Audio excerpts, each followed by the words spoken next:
Hello, friends. Welcome back to my channel. We're finally coming back with the last of the tags that I wanted to get caught up on. And so for this Tag Tuesday, this is the Fab Four Tag created by Tom L.A. Books. Excellent channel, excellent gentleman over there. If you're not following him, definitely do so. And he was kind enough to tag me in this. And I've been putting this off because the questions are just so difficult to answer without forethought.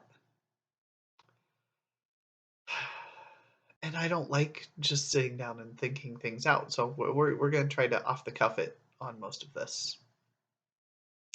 So each of these relates to a quote or something about the Beatles. And so he's got clever little snippets that go with each of them. But for the interest of keeping this as short as I can, I'm going to just go to the questions themselves. So question one, a book that you dreamed about or that inspired one of your dreams. And it's been a long time since I've really dreamt much about books, but I know distinctly when I was a teenager growing up, the Sword of Truth series by Terry Goodkind. I dreamt that I was taking part in that series quite often. It captured my imagination when I was young. Obsessively reread it every time a new book came out. And for the longest time, Wizard's First Rule, the very first book in that, was my favorite book. And then I encountered Tolkien. And yeah, the rest is history from there. Question two, a book that talks about drugs or that was written under the influence of drugs. I don't pay that much attention to that, so I'm going to go with an easy answer, I think, here, because it could probably fit under either criteria there, and that's Alice in Wonderland by Lewis Carroll, which is quite the trip, but it is a delightful story, and it is easily one of my favorite books of all time. Question three, a book about someone who had far more success than what they expected, or a book that was much more successful than what the author expected. And again, I'm going to go with an easy one here. I'm going to say The Hobbit and The Lord of the Rings. Tolkien didn't expect, I imagine, either of those to do so well. In fact, The Hobbit was a story he was telling to his kids, so he had to write it all out to have it be successful and so much success that they wanted a sequel, which is what The Lord of the Rings was intended to be. Yeah, I would imagine that he would not have expected the degree of success.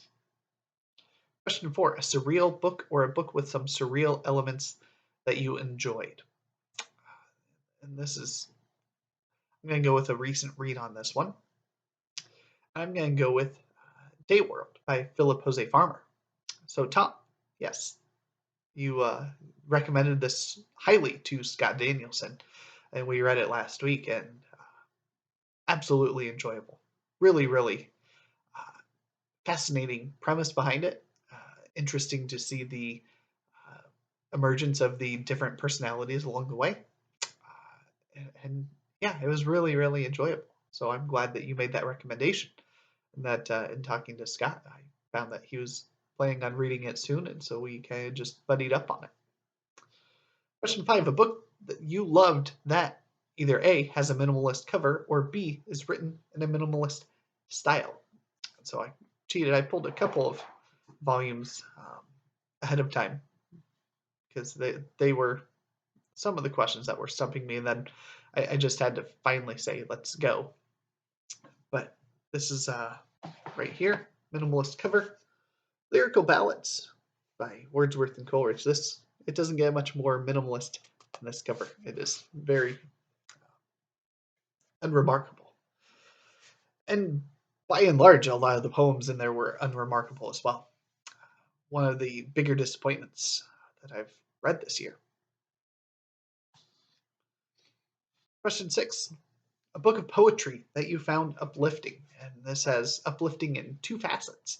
Uplifting because the poems themselves are great, and uplifting because the entire narrative and the support for that author, I enjoyed. So I'm going to Shout out once again, Jeremy Fee, Eclectic Nightmares. This is fantastic. Pick up a copy. It is delightful. You will not regret it. Even if you're not a big fan of poetry yourself, that you will be able to enjoy this and you will not regret it.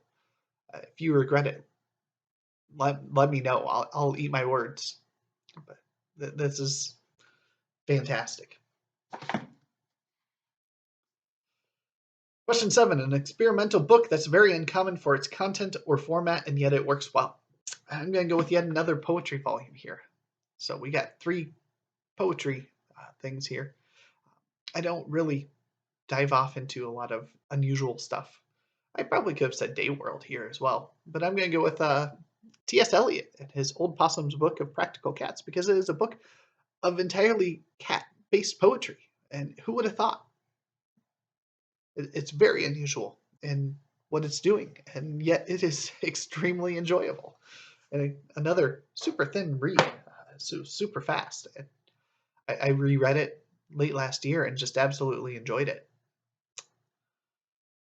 Question number 8, a book about a woman, or if you can't think of one, a man who is unjustly blamed or accused of something. And so I'm going to go with Velocity Weapon by Megan O'Keefe, in which the protagonist is, one of the protagonists is wrongly accused of causing the death of somebody. And that leads to a whole bunch of stuff that spiral out of control from there. Really good book. I really enjoyed that one. Question number 9, a book that opened your mind and made you think of the universe in a new way, either physically or spiritually. And I'm going to go with an interesting one here. There's a lot I could go with. I could go with the easy one of the Bible, and that would be a great answer for it. But I'm going to turn to C.S. Lewis here. And while Mere Christianity was fantastic, I'm going to go a little off the beaten path and go with the Screwtape Letters, because it is the approach of devils. Like Screwtape and his protege talking about the things that Christians do, and so how to corrupt them, how to lead them astray, and what to watch out for. If they're doing this, then you should do that to help get them back on the right path. It's really interesting, and I planned on rereading it late last year, didn't get to it, and I need to make time for it this year because I can't wait to get back to that book. And the book 10, a book that you found very powerful and moving despite its apparent simplicity. And that one is also tough to do. See, these are just really, really tough. They're tough questions. That's why I've kind of dodged around this, because it's not easy to give these answers. But I'll go with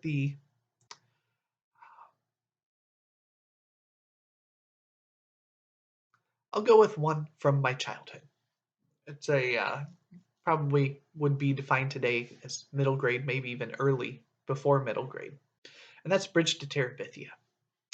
I absolutely loved that book as a kid, and it is one that broke my heart every time I would reread it. It's just very, very moving, very touching. The characters in there and the events that unfold over the course of the book. I don't want to spoil anything, but it's a relatively short read if you've never read it. And yeah, I still to this day remember just how much it moved me and how much I enjoyed that. So there we have it, under 10 minutes, which might be a record for me with tags. So thank you, Tom, for the wonderful tag and for tagging me. Sorry it took so long to get around to it. I did enjoy it, and I hope all of you have a great rest of your day.